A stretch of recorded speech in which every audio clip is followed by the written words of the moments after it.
AI is, we're talking about it right now because of the chat GPT boom from the last 3 years, right?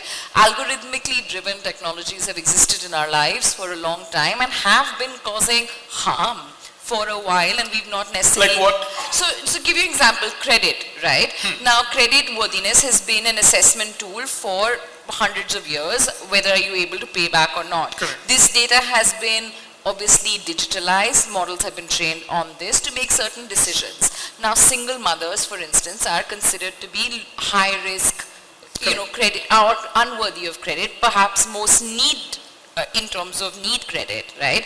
But then if you are applying for just a machine to say, here, put in your information, marital status, this, that, and the other, you're just going to get unlocked from that, like you're done, right? And because grievance redressal doesn't exist, because we have no way of holding the decisions made by the algorithms accountable, because they don't sit in context, they don't understand the story of this woman, her need and her ability or whatever else, they make these decisions and shut the gate forever.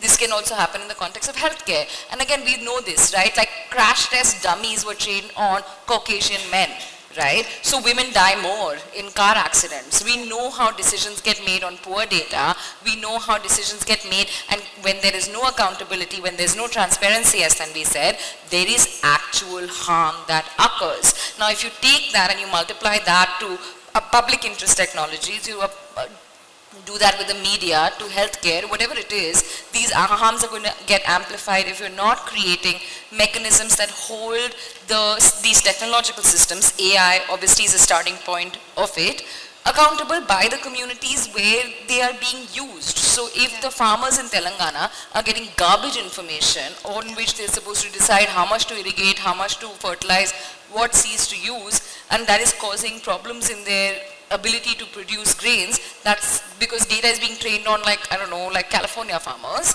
That's a problem which we need to address. So I think that, and this is happening, it's been happening for the last 10 years. There's a lot of work that's been done about like US social security systems. People want to do like, you know, facial recognition has been, you know, debated quite a lot to be like, you look sketchy, so must be guilty, right? Like those kinds of things have been happening.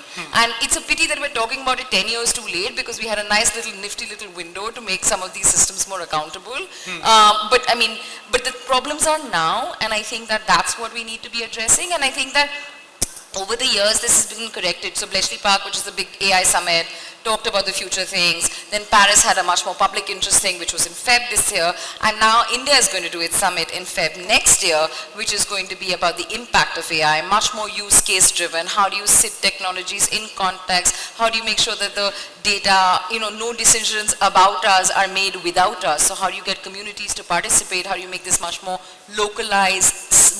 Like, how can I eyeball this tech and make sure that I hold it accountable in the way that I can maybe in some times hold my ration guy accountable?